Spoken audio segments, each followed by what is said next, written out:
আসসালামু আলাইকুম সবাইকে। আশা করছি সবাই ভালো আছেন। আশপাশে দেখতে পারতেছেন একদম সাদা হয়ে আছে।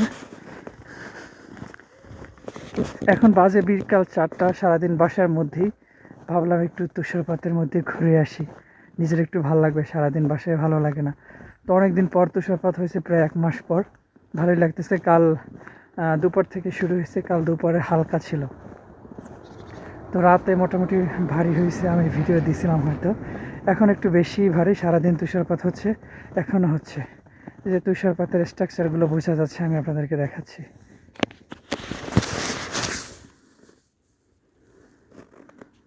যে দেখুন মেন স্ট্রাকচার তুষারের।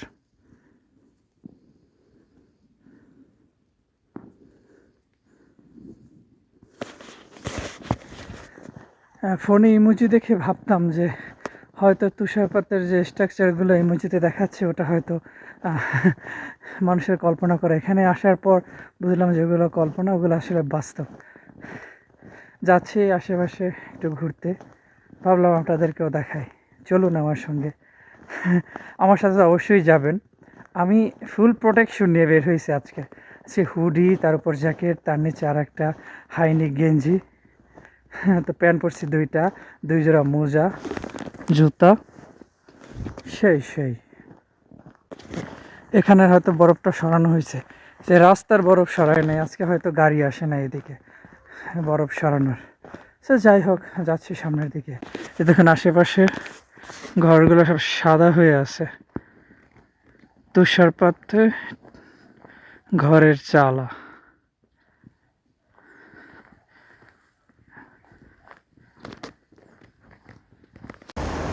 এই ছোট্ট একটা খাল, এটা খাল বলে না কি বলে আমি জানি না। দেখুন তুষার পুরে পুরে বরফ হয়ে গেছে সব। এই পানিটা মূলত আসে হচ্ছে পাহাড়ে যে স্নোগুলো হয়, সেখানে তো বরফ হয়ে যায়, সব পাহাড়গুলো বরফে সাদা হয়ে যায়। সেই বরফ গলে গলে যে পানিটা পরে ঝর্ণা আকারে, ওইটা এখান থেকে প্রবাহিত হয়। তো পানির অনেক ঠান্ডা, পরিষ্কার কিন্তু অনেক ঠান্ডা। আশপাশটা দেখুন, এই সে মেইন রাস্তা।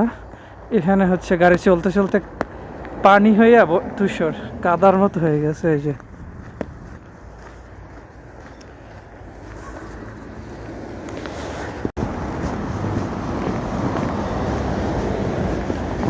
এই হচ্ছে মসজিদ, মসজিদের আঙিনা, পাশে রাস্তা, সব সাদা হয়ে আছে। আমার যখন বর্তমানে অবস্থা, আমি তো হাঁটতেছি রাস্তায়, এখন মনে হইতেছে যে আমি বেশি কাপড় চোপড় পরে আসছি, গরম লাগতেছে ভিতরে ভিতরে। এখন কী করবো বুঝতেছি না। আমার মনে হয় এতগুলো পরে আসা উচিত হয় নাই। আমি ভাবছি বাইরে -8 চলতেছে, হয়তো একটু ঠান্ডা থাকবে, কিন্তু ফিল হচ্ছে না। এখন গরম লাগতেছে, ভিতরে অসহ্য লাগতেছে। এখন কি করব ভাবতেছি।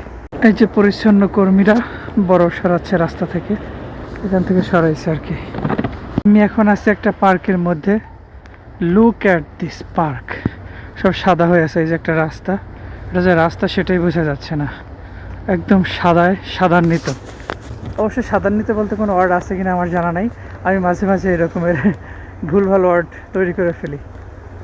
আমি যদি রবীন্দ্রনাথ বা কাজী নজরুলের মতো বড় কোনো লেখক হতাম বা কবি হতাম, তাহলে এগুলো বাংলা শব্দে উঠে যেত আমাদের ওয়ার্ড। যেহেতু আমি কোনো কবি না, সেহেতু আর উঠবে না। আমি নিজের মধ্যে এগুলো রেখে দিই। আমার প্রতিভা এভাবেই দিন দিন তলিয়ে যাচ্ছে। এই যে দেখুন তুষারগুলো উঠতেছে। আমার যে গরম লাগতেছিল, এই জন্য আমি হুডি খুলে ফেলেছি। তারপর দেখতেছি যে আমার নাকে ঠান্ডা লাগতেছে, তো নাকটা ঢেকে দিলাম। তারপর দেখতেছি যে আমার চশমা সাদা হয়ে যাচ্ছে, এই জন্য চশমা খুলে ফেললাম। এখন চোখের মধ্যে আমি স্নোর উল্টো দিকে যাচ্ছি, এখন চোখের মধ্যে আমার স্নো যাচ্ছে। কি একটা অবস্থা। রাত হয়ে গেছে, এখন অল্প অল্প স্নো আছে। এই হচ্ছে দোলনার অবস্থা। তো আজকের ভিডিও এখানে শেষ করছি। সবাই ভালো থাকবেন, সুস্থ থাকবেন, সুস্থ রাখবেন আপনার চারপাশ। আল্লাহ হাফেজ, দেখা হবে অন্য কোনো ভিডিওতে।